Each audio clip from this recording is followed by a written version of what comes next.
नमस्कार. साक्षी financial services मध्ये आपलं स्वागत आहे.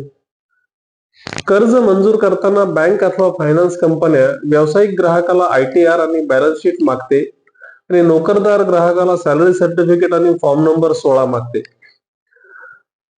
ITR म्हणजे काय? ITR 1, ITR 2, ITR 3, ITR 4 म्हणजे काय? ITR 1 कुणासाठी आहे? ITR 2 हे कुणासाठी आहे?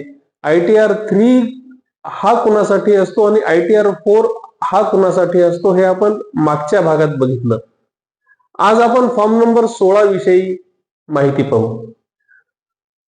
कर्ज देताना बँक अथवा फायनान्स कंपनी प्रामुख्याने तुमची repayment capacity, income stability, tax compliance हे तपासण्यासाठी फॉर्म नंबर 16 मागते. हे कागदपत्र तुमच्या पगारातून कापल्या गेलेल्या TDS चा अधिकृत पुरावा आहे, जो तुमचा वार्षिक पगार आणि टॅक्सचं विवरण स्पष्ट करतो. फॉर्म नंबर 16 हा नोकरदार व्यक्तीच्या उत्पन्नाचा वैध पुरावा आहे. व्हॅलिड इन्कम प्रूफ आहे. तुमची ग्रॉस सॅलरी आणि टॅक्स डिडक्शन यांची विश्वासार्ह माहिती फॉर्म नंबर 16 मध्ये असते. सॅलरी सर्टिफिकेट सोबत फॉर्म नंबर 16 पाहूनच बँक तुमची कर्जफेडीची क्षमता तपासते. ग्राहकाची एम्प्लॉयमेंट स्टॅबिलिटी फॉर्म नंबर 16 पाहिल्यानंतर लक्षात येते. ग्राहकानं नियमित आणि प्रामाणिकपणे टॅक्स भरला आहे का नाही हे बँकेला फॉर्म नंबर 16 वरून लक्षात येतं. होम लोन, पर्सनल लोन किंवा कार लोन सारख्या लोन प्रोसेसमध्ये हे सर्वात महत्वाचं कागदपत्र आहे.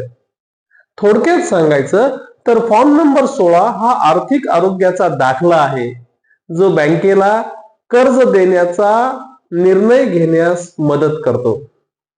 आता फॉर्म नंबर 16चा पार्ट A आणि पार्ट B म्हणजे काय हे पाहूया.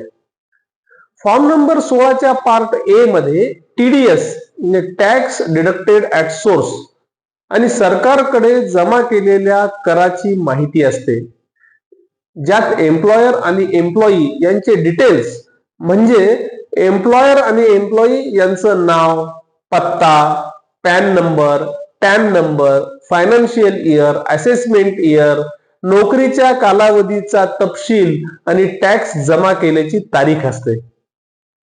पार्ट B मध्ये पगाराचे तपशीलवार ब्रेकअप्स, अलाउन्सेस, एक्झम्पशन्स आणि इन्व्हेस्टमेंट याच्यामधील डिडक्शन्स याची सविस्तर माहिती असते. थोडक्यात फॉर्म नंबर 16चा पार्ट A म्हणजे TDS जमा केल्याची पोचपावती आणि पार्ट B म्हणजे तुमच्या पगाराचं तपशीलवार विवरण असतं, ज्यामुळे ग्राहकाचं एकूण करपात्र उत्पन्न म्हणजे टॅक्सेबल इन्कम किती आहे हे बँकेला कळतं आणि ग्राहकाला कर्ज द्यायचंय की नाही, द्यायचं तर किती द्यायचं हे बँक ठरवते. अशाच महत्वाच्या माहितीसाठी साक्षी फायनान्शियल सर्व्हिसेसच्या ऑफिसला भेट द्या. हा व्हिडिओ आवडला असेल तर लाईक करा, भरपूर शेअर करा. या व्हिडिओ बाबतचं तुमचं मत खाली दिलेल्या कॉमेंट बॉक्समध्ये अवश्य नोंदवा आणि आमचं चॅनल सबस्क्राईब करायला विसरू नका. धन्यवाद.